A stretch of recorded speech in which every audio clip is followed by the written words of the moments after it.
events of the last 24 hours? It was very bad. It did not help at all. Those few people that went inside the Capitol really made the entire movement look horrible, and I condemn it fully. And I want to speak to the people that think it wasn't that big of a deal. Yes, you're allowed as a member of the public to go into the people's house, but you have to go through the front door and you have to pass through a metal detector. You can't smash windows, spray police with chemical agents, assault police officers, loot, and vandalize. An unarmed woman was shot dead. And what did it accomplish?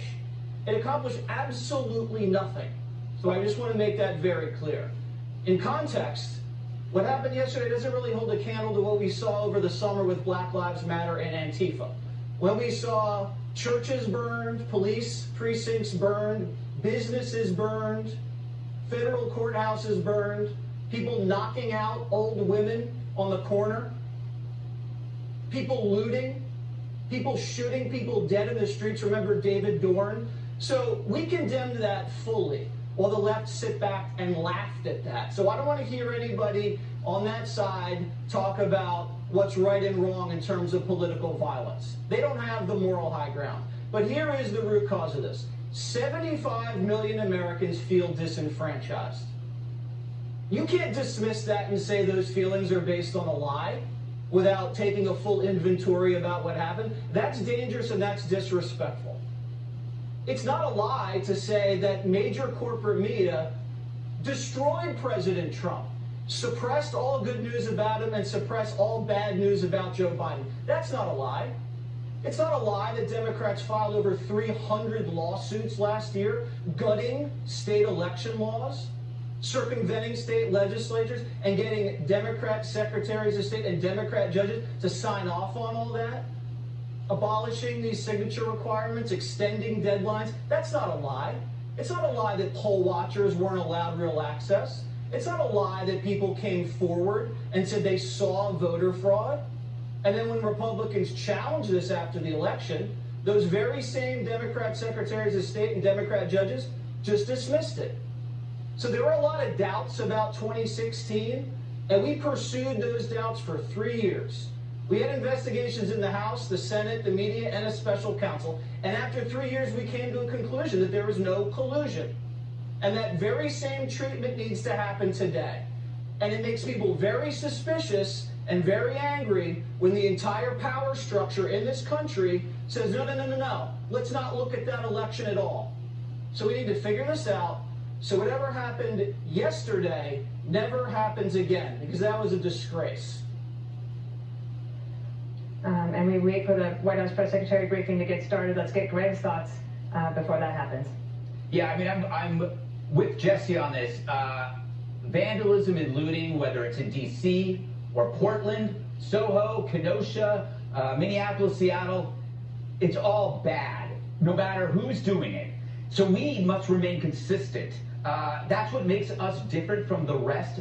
We don't play favorites with mobs. The other side does, but we don't. It's hard for me personally because I was outraged over violence every single day this summer. I saw my neighborhood trashed. Still, I condemn this equally because we aren't them. We are better than them. To this point, I heard a pundit say that even Republicans are outraged by this behavior. Duh.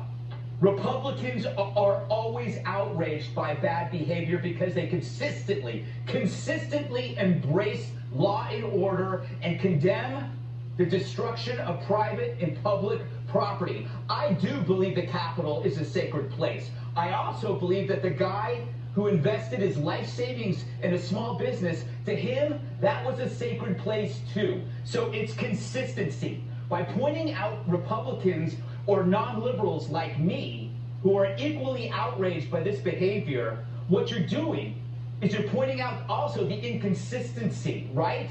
The lack of Democrats who weren't doing this when our cities were in flame. That pisses me off. But what pisses me off is what happened yesterday. We're supposed to be the gate.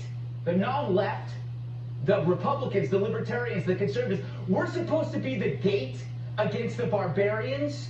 And yesterday, we looked like the barbarians. And to Jesse's point, It doesn't help anybody, but you will not see Republicans bailing out those who were arrested. See, that is a vital contrast, and Americans know this. So Americans do not need lectures from hypocrites in hair and makeup who pick and choose their favorite protesters, right? So I'm glad that the Democrats are finally outraged by this disgusting behavior. Join the club. I've been there for a year. I do not play favorites with mobs. And also, Jesse is right. The 75 million people, their voices need to be heard exactly the same way Black Lives Matter's voices need to be heard as well. It just so happens that when you're on the Republican side or you're a Trump supporter, you will be held to a higher standard.